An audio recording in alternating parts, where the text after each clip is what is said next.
اعوذ باللہ من الشیطان الرجیم، بسم اللہ الرحمن الرحیم۔ السلام علیکم،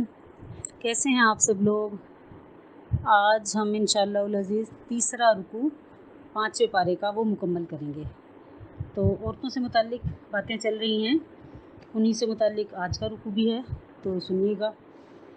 بسم اللہ الرحمن الرحیم۔ الرجال قوامون، مرد حاکم ہیں، علی النساء، عورتوں پر، بما فضل اللہ، اس واسطے کہ بڑائی دی، بعضهم علی بعض، اللہ نے بعض کو بعض پر یعنی ایک کو ایک پر، وبما انفقوا، اور اس واسطے کہ خرچ کیے ہیں، من اموالہم، انہوں نے اپنے مال، یعنی عورتوں پر وہ اپنے مال خرچ کرتے ہیں۔ فالصالحات قانتات، پھر جو عورتیں نیک ہیں سو تابعدار ہیں، حافظات للغیب، نگہبانی کرتی ہیں پیٹھ پیچھے، بما حفظ اللہ، اللہ کی حفاظت سے، واللتی تخافون، اور جن کی بدخوئی کا ڈر ہو، نشوزہن، تو تم ان کو سمجھاؤ، فاعظوہن واہجروہن فی المضاجع، اور جدا کر دو سونے میں، یعنی اگر سمجھنے سے نہ مانے تو سونے کی جگہ ان کی یا بستر جو ہے وہ الگ کر دیا جائے۔ وَاضْرِبُوهُنَّ، اور مارو ان کو، فَإِنْ أَطَعْنَاكُمْ، پھر اگر وہ کہا مانے، فَلَا تَبْغُوا، تو مت تلاش کرو، عَلَيْهِنَّ سَبِيلًا، ان پر الزام کی کوئی راہ، إِنَّ اللَّهَ عَلِيٌّ كَبِيرٌ، بے شک اللہ تعالیٰ سب سے اوپر بڑا ہے۔ فَإِنْ خِفْتُمْ، پھر اگر تم کو ڈر ہو، شقاق بینہما، کہ دونوں آپس میں ضد رکھتے ہیں، فَبَعَثُوا حَكَمًا، تو کھڑا کرو ایک منصف، من اہلہ، مرد کے گھر والوں میں سے، وَحَكَمًا من اہلہا، اور ایک منصف ایک حاکم عورت کے گھر والوں میں سے، ان یریدوا اصلاحا، اگر یہ دونوں چاہیں گے صلح کرا دے گا، اصلاحا یوفی اللہ بینہما، تو اللہ تعالیٰ ان دونوں کے درمیان موافقت کروا دے گا، صلح کروا دے گا۔ ان اللہ کان علیا خبیرا، بے شک اللہ تعالیٰ سب کچھ جاننے والا خبردار ہے۔ اچھا، ابھی پیچھے آپ نے دیکھا ہے کہ شروع سے لے کے یہاں تک سورہ نساء کے جو بیشتر احکامات اور ہدایت تھے وہ عورتوں کے حقوق سے متعلق تھی، جس میں جو ہے مختلف ظلم کو جو ہے وہ مٹا دیا گیا کہ جو اس صنف نازک پہ مختلف حالات میں توڑے جاتے تھے۔ تو اسلام نے عورتوں کو تمام انسانی حقوق دیے جو مردوں کو حاصل ہیں، لیکن مردوں اگر عورتوں کے ذمے کچھ خدمات عائد ہیں تو مردوں پہ بھی عورتوں کے حقوق ہیں، یعنی دونوں کو ایک دوسرے کے حقوق کا ضامن بنایا ہے۔ اور ایک جگہ آپ پڑھیں گے کہ اللہ تعالیٰ نے مرد اور عورت کو ایک دوسرے کا لباس کہا ہے، تو گویا اتنا ضروری بنایا ایک دوسرے کے لیے، اتنا لباس ضروری ہو، جس طرح لباس چھپاتا ہے مختلف ہمارے جسم کے عوارض، تو اس طرح مرد اور عورت کو ایک دوسرے کی خامیاں بھی چھپانی چاہیے، اور جس طرح لباس زینت بخشتا ہے پہننے والے کو، اسی طرح مرد اور عورت کو ایک دوسرے کے لیے باعث زینت بھی ہونا چاہیے۔ اچھا، اب یہاں پہ جو فرمایا اللہ تعالیٰ نے کہ کچھ کام جیسے مردوں پہ ذمہ ڈالے ہیں، کچھ عورتوں پہ ڈالے ہیں، تو اس سے کیا کیا کہ دونوں کو، مرد اور عورت کو، ایک برابر کی سطح پہ لا کے کھڑا کر دیا۔ پھر عورت پر ایک خاص قسم کے کام لازم ہے، تو اس کے مقابلے میں مرد پہ دوسری قسم کے خاص کام لازم ہے۔ عورت اگر امور خانہ داری اور بچوں کی تربیت اور حفاظت کی ذمہ دار ہے، تو مرد ان کی ضرورتوں کو پورا کرنے کے لیے کسب معاش کا ذمہ دار ہے۔ عورت کے ذمہ مرد کی خدمت اور اطاعت ہے، تو مرد کے ذمہ اس کا مہر، نان و نفقہ، تمام ضروری اخراجات کا انتظام کرنا، یہ اس کے ذمہ بالکل فرض عین اللہ تعالیٰ نے اس کے لیے کہا ہے۔ غرض اللہ تعالیٰ نے ان آیتوں میں مردوں اور عورتوں کو برابری کی سطح پہ لا کھڑا کیا ہے، لیکن کچھ چیزیں ایسی ہیں جس سے مردوں کو اللہ تعالیٰ نے فوقیت دی ہے، اور خالص فضیلت وہ مرد کے لیے ہی رکھی ہے۔ تو اسی لیے اس آیت میں فرمایا کہ وَلِلرِّجَالِ عَلَيْهِنَّ دَرَجَةً، یعنی مردوں کا عورتوں پر ایک درجہ ہے، یا مردوں کو عورتوں پر ایک درجہ فضیلت حاصل ہے۔ اب اس آیت میں، یہ جو آیتیں میں نے تلاوت کی ہیں 2-3، ان آیت میں انہی جو ہے نا وہ درجے کا اور فضیلت کا اللہ تعالیٰ نے بیان فرمایا ہے کہ انہیں کس طرح ہے، کہ مردوں کو جو فضیلت دی ہے وہ خود عورتوں کی مصلحت اور فائدے کے لیے ہے، اور عین متقاضی حکمت ہے۔ اس میں عورت کی نہ کوئی کسر شان ہے، نہ اس کا کوئی نقصان ہے، یعنی کوئی اس کی شان میں فرق نہیں پڑ رہا اگر اللہ تعالیٰ نے مرد کو ایک درجہ زیادہ رکھا ہے۔ تو اصل میں قوام، قیام، قیوم، یہ جو عربی زبان کے جو لفظ ہے نا، یہ ایسے شخص کے لیے استعمال کیے جاتے ہیں جو کسی نظام یا کام کو چلانے کا یا ذمہ داری کو اٹھانے والا جو ہے نا، جو شخص ہونا، اس کے لیے قوام بولا جاتا ہے۔ اب مرد عورتوں پر حاکم ہے سے مراد یہ ہے کہ ہر اجتماعی نظام کے لیے عقلاً اور عرفاً بھی یہ ضروری ہے کہ کوئی نہ کوئی سربراہ یا امیر ہوتا ہے۔ تاکہ اختلاف کے وقت فیصلہ سے کام چلایا جا سکے۔ مثال کے طور پہ گھر میں اگر ابا جی کی چلتی ہے تو جو بھی کوئی اختلاف ہو جائے تو پھر ابو کی بات پہ جو ہے وہ تمام بہن بھائیوں کو کیا کرنا پڑتا ہے، سرنڈر کرنا پڑتا ہے، اور جو کچھ ابو نے فیصلہ کر دیا ہے وہی فیصلہ تمام بہن بھائیوں کو ماننا ہوتا ہے۔ اسی طرح آپ صوبے کے نظام کو دیکھ لیں، ملک کے نظام کو دیکھ لیں، شہروں کے نظام کو دیکھ لیں کہ کہیں نہ کہیں کوئی نہ کوئی جو ہے نا اجتماعی اس میں کوئی ایک شخص جو ہے وہ سربراہ کی حیثیت رکھتا ہے۔ اگر ایک شخص سربراہ کی حیثیت نہ رکھے تو ویسے ہی دنیا کے سارے نظام میں فساد آ جائے۔ تو جو گھر کا دائرۂ کار ہے اللہ تعالیٰ نے جیسے آپ دیکھیں کہ قبیلوں کے سردار ہوتے تھے، برادریوں کے سردار ہوتے تھے، پنچایتیں ہوتی ہیں، ابھی بھی ہوتی ہیں، ابھی بھی کچھ اتنے خوش قسمت خاندان ہیں جن میں مانا جاتا ہے کہ یہ بڑا بھائی ہے تو اس نے اولاد کے لیے جو فیصلہ کر دیا وہ ٹھیک ہے، اور یا فیملی کے لیے یا کسی کام کے لیے بڑے بھائی کو اگر کوئی فضیلت دی جاتی ہے تو وہ فیملی بڑا سموتھلی چلتی رہتی ہیں، کیونکہ ایک شخص کے پاس فیصلے کا اختیار ہے اور وہ سب کے وسیع تر مفاد میں درست فیصلہ کرتا ہے۔ تو اب اللہ تعالیٰ نے جو گھر کی ایک سلطنت ہے جس کو خانہ داری کا آئینی نظام جو بتایا جاتا ہے، تو اس میں ایک امیر اور سربراہ کی ضرورت ہے۔ عورتوں اور بچوں کے مقابلے میں اس کام کے لیے اللہ تعالیٰ نے مردوں کو منتخب فرمایا ہے، کیونکہ ان کی علمی اور عملی قوتیں عورتوں کی نسبت بچوں کی نسبت زیادہ ہوتی ہیں۔ اب خلاصہ کلام یہ ہے کہ وَلِلرِّجَالِ عَلَيْهِنَّ دَرَجَةٌ، جو اللہ تعالیٰ نے یہ فرمایا ہے، اور یہ جو اس میں جو آج کا جو سبق ہے اس میں یہ تو سورہ بقرہ کی آیت ہے نا، وَلِلرِّجَالِ عَلَيْهِنَّ دَرَجَةٌ، لیکن جو آج کی آپ کی سورہ نساء کی آیت ہے الرجال قوامون علی النساء، کہ مرد عورتوں کے حقوق اگرچہ برابر ہیں، پیچھے سے وہ چلی آ رہی تھی نا برابری کی، تو اگرچہ برابر ہیں مگر مردوں کو عورتوں پر فضیلت حاصل ہے۔ اور یہ کس طرح ہے کہ ظاہر ہے کہ مرد جو ہے وہ کما کے لے کر آتا ہے، عورتوں اور بچوں پہ خرچ کرتا ہے، تو اس کا درجہ اللہ تعالیٰ نے حاکم کا رکھا ہے۔ اب اس میں کوئی نقصان بھی نہیں ہے عورت کے لیے، بلکہ عورت کمانے کے جھنجھٹ سے اسلام نے تو آزاد کر رکھا ہے۔ عورتیں اپنی مرضی سے مردوں کے شانہ بشانہ کندھے سے کندھا ملا کے یا مغرب کی کسی پالیسی سے متاثر ہو کے گھر سے باہر نکلتی ہیں یا نکلنا چاہتی ہیں تو یہ اور بات ہے، لیکن اللہ تعالیٰ نے کمائی کی ذمہ داری کسی بھی عورت کے کسی بھی اس پہ اسٹیج پہ آ کے عورت کے کندھوں پہ نہیں ہے۔ جب تک وہ بیٹی ہے باپ کی ذمہ داری ہے، بھائیوں کی ذمہ داری ہے، جب وہ میریڈ ہے تو وہ اپنے خامند کی ذمہ داری ہے، خدا نخواستہ خامند فوت ہو گیا تو بیٹوں کی ذمہ داری ہے، کسی عورت کا کوئی بھی نہیں ہے تو وہ ریاست کی ذمہ داری ہے۔ پھر بھی اللہ تعالیٰ نے کہیں بھی عورت کو یہ نہیں کہا کہ تم باہر نکلو اور جا کے کمانے کی کوئی باغ دوڑ کرو، اگرچہ یہ نظام ہمارے یہاں نافذ ہو یا نہ ہو، لیکن اللہ تعالیٰ نے عورت کو کہیں بھی کمائی کا متحمل نہیں بنایا۔ یہاں تک کہ اگر کوئی عورت کچھ کماتی ہے، کچھ پیسے کماتی ہے تو مرد کا اس پر کوئی حق نہیں ہے، وہ چاہے تو مرد کو ایک ٹکا بھی نہ دے، مرد اس سے کوئی باز پرس نہیں کر سکتا، نہ دنیاوی حساب سے نہ شریعت کے حساب سے۔ تو اللہ تعالیٰ نے یہ ساری چیزیں اس لیے بنائی ہیں کہ دنیا کا نظام بہتر اور سکون کے ساتھ چل سکے۔ اگر سب کو برابر کی پاور دے دی جائیں تو پھر کبھی بھی کوئی بھی جو نظام ہے وہ نہیں چل سکتا، کسی کو اٹھا کے کسی کو گرا کے۔ اسی طرح ہی گھروں میں بھی انتظامات چلتے ہیں، ملکوں میں بھی چلتے ہیں، کچھ وزیر ہوتے ہیں، کچھ مشیر ہوتے ہیں، کچھ وزیر اعظم ہوتا ہے، کچھ جو ہوتے ہیں چیف منسٹرز ہوتے ہیں، ٹھیک ہے نا، صوبوں کی لیول پہ جو ہوتے ہیں، اور پھر جو ہے وہ پرائم منسٹر ہوتا ہے۔ تو گویا ہر جگہ درجات کا فرق رکھ کے تاکہ جو انتظام ہے ملکوں کا وہ سموتھلی چل سکے، تو اللہ تعالیٰ نے اسی طرح گھروں کا نظام بھی چلانے کے لیے مردوں کو ان پر فضیلت دی ہے۔ پھر یہ بھی نہیں رکھا کہ مرد بالکل ہی وہ عورتوں کو اپنا محکوم بنا دیں، بلکہ اللہ تعالیٰ نے مشورے کا بھی جو کہا ہے کہ گھر میں مشورہ کیا کرو، کیونکہ ایک آیت میں اللہ تعالیٰ نے فرمایا ان تراضی منہم و تشاورن، یعنی ان کی مرضی سے اور ان کے مشورے سے، جیسے بچوں کے دودھ چھڑانے کا ہے، مہر کا ہے، اس کو کم زیادہ آپس میں مشورے سے کیا جا سکتا ہے۔ تو اللہ تعالیٰ نے جتنا بھی کسی کو گرایا یا کسی کو اٹھایا تو اس میں خاص حکمت پوشیدہ ہے۔ اب دیکھیے آپ مسجدیں ساری اللہ کا گھر ہے نا، ساری مسجدیں، تو بما فضل اللہ بعضهم علی بعض، بعض کو جو بعض پہ فضیلت دی ہے دنیا میں بھی خاص حکمت اور مصلحت کے تحت دی ہے،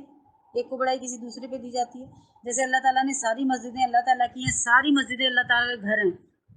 لیکن اللہ تعالیٰ نے بیت المقدس کو خاص فضیلت جو ہے نا وہ دے دی، خانہ کعبہ کو خاص فضیلت دے دی، پھر جو نبی صلی اللہ علیہ وسلم کی مسجد ہے اس کو خاص فضیلت دے دی، حالانکہ ساری مسجدیں، ساری دنیا کی مسجدیں اللہ کا گھر ہے۔ تو یہ اللہ تعالیٰ کی عطا ہے، اس کی مرضی ہے کہ وہ کسی کو کسی بات پر فضیلت دے دے، تو اس میں فضیلت دینے سے مراد ہرگز کو یہ نہ لے کہ دوسری چیز کی تحقیر ہوئی ہے۔ مثال کے طور پر اگر بیت اللہ کی جو عمارت ہے، جو مسجد حرام ہے، اس میں نماز پڑھنے کا ثواب 1,00,000 نمازوں کا اگر فقہا بیان فرماتے ہیں، تو اس کا یہ مطلب ہرگز نہیں ہے کہ باقی کی جو مسجدیں ہیں ان میں نماز پڑھنے کا کوئی ثواب ہی نہیں ہے، نہیں، ان کے درجے کے مطابق ان کا ثواب ہے۔ تو اللہ تعالیٰ نے جہاں جس چیز کو ضروری سمجھا اسی طرح وہاں پر اپنے احکامات نازل کیے۔ اس میں کسی این جی او کے پیچھے لگ کے، کوئی سو کالڈ وومن ویلفیئر کے پیچھے لگ کے، اور آج کل جو بیہودہ نعرے اور بیہودہ جو سلوگن لے کے جو عورتیں سڑکوں پہ کھڑی ہوئی ہیں، کھانا گرم کرنا ہماری ذمہ داری نہیں ہے، تو یہ میرا جسم میری مرضی، اور پتہ نہیں کس قسم کے بیہودہ لغو وہ جو اس میں رکھ کے لکھ کے پلے کارڈز اٹھاتی ہیں، اور ہماری روشن خیال خواتین بہت اس کی ہاں میں ہاں ملاتی ہیں۔ تو اس سے سوائے گھروں میں فساد کے اور کچھ حاصل ہونے والا نہیں ہے۔ اللہ تعالیٰ نے عورت کو کتنی عزت دی، وہ آپ پیچھے پڑ رہے ہیں۔ پھر مرد کو فضیلت دی، کس لیے فضیلت دی؟ کہ وہ کما کے لے کر آئے اور عورتوں پہ خرچ کرے۔ پھر اللہ تعالیٰ نے بتایا کہ اگر مردوں کی جو ہے فضیلت یا فوقیت یا افضلیت اگر ثابت ہوئی ہے، تو اس کی مثال آپ ایسی سمجھیں کہ انسان کا سر ہے وہ اس کے ہاتھ سے افضل ہے، انسان کا دل ہے اس کے معدہ سے افضل ہے۔ اب سر کا افضل ہونا ہاتھ سے کوئی ہاتھ کے مقام کو تو ختم نہیں کر رہا نا، نہ اس کی اہمیت کو ختم کر رہا ہے، ہاتھ کا اپنی جگہ ایک مقام ہے۔ اسی طرح اگر دل کا افضل ہونا، کہ دل ہمارے جسم میں سب سے بڑا آرگن ہے جس کو درست حالت میں رہنا چاہیے، تو اس کا یہ مطلب ہرگز نہیں ہے کہ جو معدے کی یا دوسرے اعضاء کی حیثیت ہے وہ ختم ہو کے رہ گئی، ایسا نہیں ہے نا۔ دوسرے اعضاء اپنی اپنی جگہ ایک مکمل سلطنت سنبھالے ہوئے ہیں۔ جو معدے کا کام ہے وہ دل نہیں کر سکتا، لیکن دل کو ہم نے مرکزیت دی ہوئی ہے سائنٹسٹوں نے، کہ دل جو ہے اس کی جو ہے اس کا وہ آپ کرواتے رہیں، چیک اپ کرواتے رہیں اس کا، کیونکہ اس کا کام بلڈ سرکولیشن ہے۔ تو آپ دیکھیے کہ کسی ایک کی فضیلت سے کسی دوسرے کی فوقیت پہ ضد نہیں پڑتی کہ اس کے جو ہے فوقیت میں کمی آ گئی ہے، ایسا ہرگز نہیں ہے۔ پھر یہ جو افضلیت اللہ تعالیٰ نے مردوں کو عورتوں پر دی ہے، یہ جنس اور مجموعے کے اعتبار سے ہے۔ جہاں تک افراد کا تعلق ہے تو وہ ممکن ہے کہ کوئی عورت کمالات علمی میں، عملی میں کسی مرد سے بڑھ جائے، اور اس کی جو خصوصیات ہیں علمی اور عملی وہ مردوں سے بڑی ہوں، اور تو اس کو سراہا جائے گا۔ حضرت عائشہ دیکھیں کتنے صحابہ کو انہوں نے تعلیم دی، تو کوئی یہ کہہ سکتا تھا کہ حضرت عائشہ کا تو عورت ہونے کی وجہ سے کوئی درجہ ہی نہیں تھا، تو مردوں کو وہ تعلیم کیسے دے سکتی تھی؟ کتنے صحابہ آتے تھے ان سے پوچھنے کے لیے، تو مرد جب ان سے پوچھنے کے لیے آتے تھے تو نہ مردوں کی مردانیت میں کوئی کمی پڑتی تھی، نہ حضرت عائشہ کو نعوذ باللہ کسی غرور و تکبر نے گھیرا تھا۔ تو جہاں پہ عورت میں کوئی علمی یا عملی صلاحیت زیادہ ہوگی تو اس کو اکنالج کیا جائے گا، جیسے صحابہ نے کیا۔ پھر اللہ تعالیٰ نے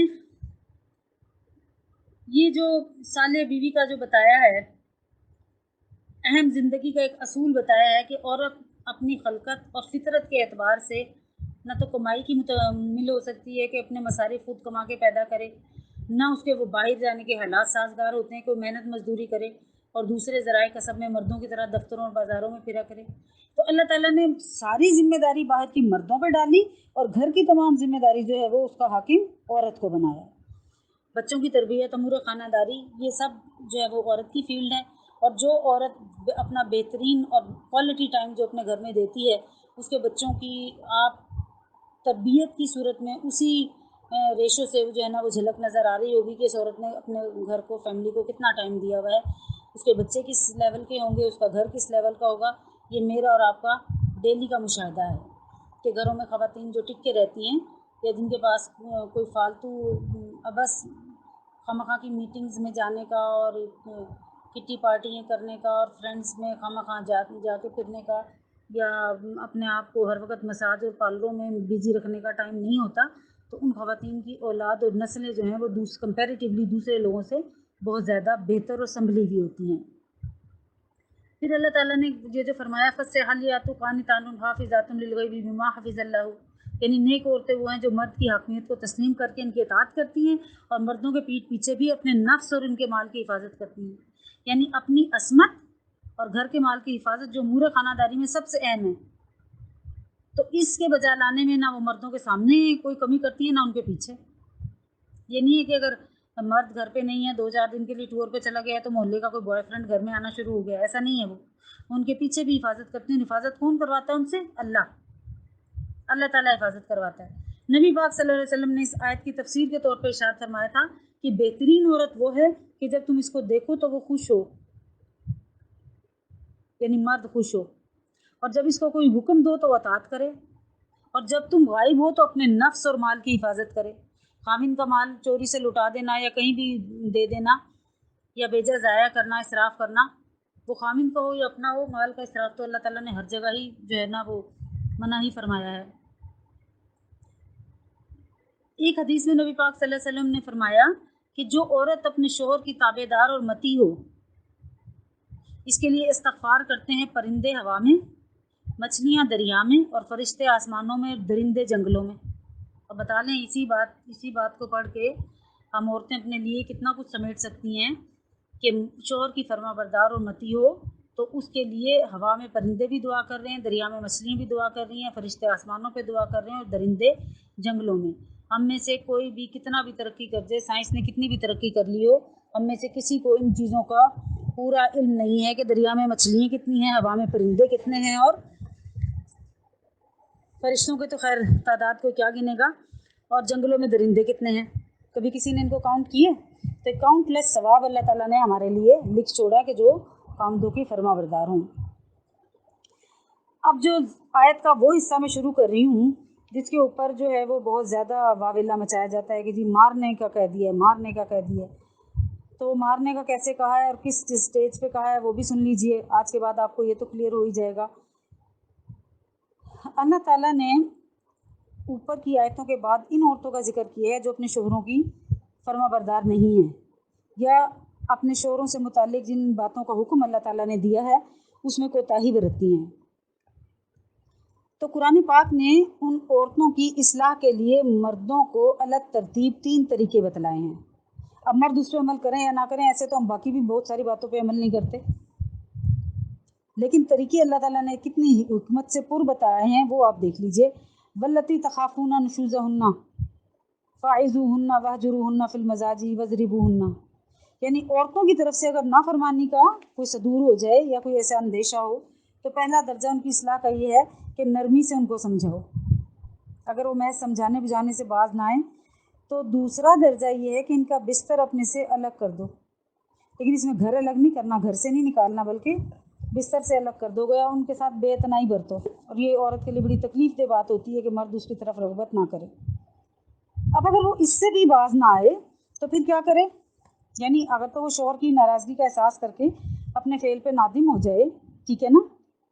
تو پھر تو جو ہے وہ ٹھیک ہو گیا، یہیں پہ ختم ہو گیا کام۔ لیکن اگر وہ اس سے بھی باز نہ آئے تو عورت کے ساتھ کیا ہے، یعنی اگر اس کو جو ہے وہ اس سے کوئی سبق ہی حاصل نہ ہو تو پھر فرمایا کہ ان کو معمولی مار مارو، یعنی تنبیہ کے بعد بھی اگر وہ باز نہ آئے تو معمولی مار مارو۔ اچھا، اب معمولی مار مارنے کے لفظ کو تو پکڑ لیا جاتا ہے، معمولی بھی ہٹا دیا جاتا ہے مار سے پہلے، اور مارنے کے لفظ کو پکڑ لیا جاتا ہے۔ اب مارنے کی آپ دیکھ لیجئے کہ کیسی مار مارنی ہے جس سے اس کے بدن پر اثر نہ پڑے، ہڈی ٹوٹنے یا زخم لگنے تک کی نوبت نہ آئے، اور چہرے پر مارنے کو تو مطلقاً منع فرما دیا۔ اور ہمارے یہاں ہوتا کیا ہے، بیوی سے نمک تیز ہوا تڑاک کر کے منہ پہ ہی تھپڑ لگانا۔ یہ نمک کے اوپر تو اللہ میں نے مارنے کو کہا بھی نہیں ہے، بلکہ کھانا پکانا عورت کی ذمہ داری نہیں تھا کہ تو وہ اس میں کھانا پکاتی اور نمک تیز ہو گیا، کبھی ہو بھی گیا تو اس کو برداشت کرنے کا ہی جو ہے وہ حکم دیا جائے گا۔ اتنی چھوٹی چھوٹی باتوں کے اوپر مارنا، تو یہ مرد بھی سوچ لیں کہ انہیں بھی ایک دن حساب دینا ہے۔ اب دیکھیے کہ ابتدائی 2 سزائیں سمجھانا یا اپنا بستر الگ کر دینا، یہ تو بالکل وہ سزائیں ہیں نا شریفانہ کہ انبیاء اور صالحین سے بھی قولاً انہی کی اجازت منقول ہے اور اس پر عمل بھی ثابت ہے، مگر تیسری سزا یعنی مار پیٹ کی اگرچہ انتہائی مجبوری کی حالت میں ایک خاص انداز میں مرد کو اجازت دے بھی گئی ہے، لیکن ساتھ میں یہ بھی بتا دیا گیا ہے وَلَن يَضْرِبَ خِيَارَكُمْ، یعنی اچھے مرد یہ مارنے کی سزا عورتوں کو نہ دیں گے۔